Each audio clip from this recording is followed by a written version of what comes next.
Run free, Mingming. Hanggang ngayon naiiyak pa rin ako. Hindi ko maisip na mangyayari ito. Ito yung time na nakuha ko si Mingming. Binigay nung aking kapitbahay na si Jela kasi napulot daw niya dun sa tabing kalsada at walang may-ari. Kaya sabi ko, sige aalagaan ko kaysa naman pag-alagala lang kung saan-saan. Kaya dinala ko sa farm. August 27. Actually, pa 5 days lamang kahapon, September 1. Napakalambing niya at wala naman siyang sakit, walang anumang karamdaman. Kaya lang, ayun, kasi nito, malayo siya dun sa mga pusa kasi syempre siya ang huli pang dumating. Kaya ayan, pero pag tuwing nakikita ako, talagang lapit siya ng lapit. Ito yung time na kakadala ko pa lang sa farm at never siyang nakulong ng matagal. Parang 1 oras lang yata siyang nakulong simula sa bahay hanggang dito. Tapos, pinakawalan ko na siya kasi parang di ko kayang ikulong siya. At ayan nga talagang napaka ng banding namin at maayos talaga. At talagang, basta iba yung dating at saka yung kahit bago pa lang ay talagang iba na agad yung samahan namin. Tapos ayan, napakabait niya lang talaga dyan. Hawak-hawak ko siya dyan. At saka talagang, basta, napakabait niya. At saka maayos talaga siyang maglambing sa akin. Tapos kung saan man ako pumunta, andun siya. Lagi siyang nakasingit sa akin. Gusto niya katabi ako katulad niyan. Kaya hindi ko siya papansinin. At pag ako pumunta rin sa loob ng gusto rin niya sumama. Basta ganun yung setup namin. 5 days pa lang kami araw-araw na nagkikita at nagsasama. Talagang iba yung banding namin. At saka isa pa gusto ko talaga ng orange na cat. Kaya talagang nung kagabi, lagi pa rin siya lapit na lapit sa akin. Saka maayos naman siya, wala siyang sakit. Kaya lang, nung time na uuwian na kami, kasi nga dinala ni daddy yung maliit niyang video okay na nasa bahay at i-stay na nga dito sa farm. At tapos na gabi na, mga alas 9 na ba ng gabi yun or magte-10 na ng gabi kami mag-aasikaso para iakyat na yung video okay. Kaya lang si daddy, ang katulong niya ay si Froilan. Napakabigat nun, hindi ako pwedeng tumulong talaga. Kaya lang, ayun, dumating dun sa point na itong si Mingming ay bumaba dun sa hagdan, tapos sila naman paakyat sa hagdan. Nasa sobrang bigat nung bigla namang nabitawan si video okay. Bumagsak ng, hindi naman sobrang taas yung dun pa lang din naman yung bagsak. Kaya lang, biglang baba naman ni Mingming. Ayun, natamaan si Mingming sa ulo, sa may batok. Nakita ko talaga, hindi ko magawang i-video, hindi ko magawang iyak na agad ako, sabog ng luha ko, sobrang iyak ko talaga kagabi. Sabi ng biyanan ko, okay lang yan kasi may iniligtas lang yung pusa na yan. Kaya talagang wala. Hindi ko alam, basta kahit ano pumasok sa utak ko, basta ang sakit-sakit ng pakiramdam ko. Hindi ko alam, hanggang ngayon naiiyak pa rin ako. Hindi ko alam kung kaya ko pumunta sa farm. Basta although na isa lang naman yung nawala, marami akong mga pusa doon. Kaya lang, iba, ang sakit nang makita mo na ganun. Talagang kitang-kita ko yung nangyari. Talagang takbo ako. Tapos nangingisay na siya, tapos nakita ko yung dila niya.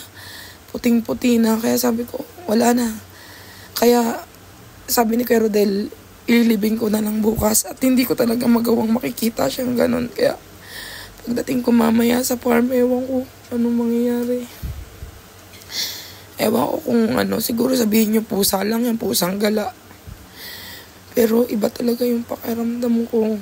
Lahat naman ng pusa ako pag namamatay. Ilan yung may namatay sa akin, talagang hindi ko mapigilan. Kasi lahat ng inaalagaan ko, mahal ko hanggang ngayon. Humaagos yung luha ko. Siguro sabihin ninyo ang arte ko.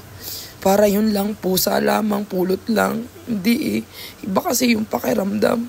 Bawat pusa ko sa farm, binibigyan ko ng time yan.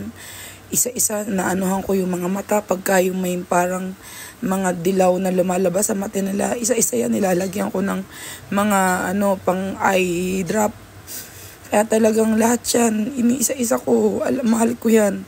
Pero si Kuya Rodel ang nakakapagpakain yan tuwing umaga kasi gawa nga ng ako naghahatid pa sa bata. Si Kuya Rodel alas 7 na pasok, nagagamas, pero inuuna niyang pakainin yung rabbit at saka yung mga pusa, saka aso. Tapos ako kasi talagang nakalak kasi yung manukan at saka ibunan. Kaya ako lang talaga ang nakakapag-asikaso lahat ng manok at saka ibon. Tapos yung pusa, si Kuya Rodel ang nag-aano sa umaga. Tapos sa hapon, pagka nandun na kami at si Kuya Rodel naman ay napunta sa kabilang ako na talaga nagpapakain ng lahat ng mga hayop, ng pusa, ng aso, ganyan. Kaya talagang, ewan. Tapos pag nakaupo ako, andun lahat ng pusa sa akin. Mga minsan bibidyohan ko kung paano kami ng mga pusa. As in talagang pag dumating yung e-bike ko, andun na, akyatan na agad silang lahat. Kaya talagang hindi nyo masisisi yung pakiramdam na meron talaga akong ganun. Kasi talagang lahat ng mga alaga ko attached talaga sa akin. Attached din ako sa kanila. Ewan ko, ang hirap nga kasi talaga para sa akin ng yun nga, sabi nila, pag daw nga ako nag-alaga, dapat hindi ako hindi gagawin ko. Ganun ako. Kaya nga, ang sakit para sa akin pagka may nangyayaring hindi maganda. Although na oo, talagang dumarating naman talaga sa point na ganun. Pero syempre, hindi mo masisisi na makaramdam ako ng ganung sakit. Na talagang sobra, parang wasak ka naman na. Alam ko naman na may dahilan yon na siguro nga baka imbis na si daddy yung malaglag ay hindi nalaglag si daddy at saka si Froilan. Kaya ayun, siniisip ko na lang na thank you Mingming, at least naging masaya din naman ako sa ilang araw na magkasama tayo. Alam ko naging masaya ka rin kasi talagang wala ang ginawa kundi sumampa sa akin. Lahat naman ng pusa ko ganun sa akin eh, pero siya iba kasi siguro naisip niya ang tagal niya sa lansangan, walang kasama, ulan at araw, hanggang sa nakakita siya ng katulad ko na inampon ko siya. Kaya siguro ganun yung ginagawa niya sa akin. Talagang tuwing makikita ako, parang gusto niya talaga na sa akin lang, na hindi naman siya nakakasama dun sa ibang mga pusa kasi nga parang nagkikilalanan pa sila.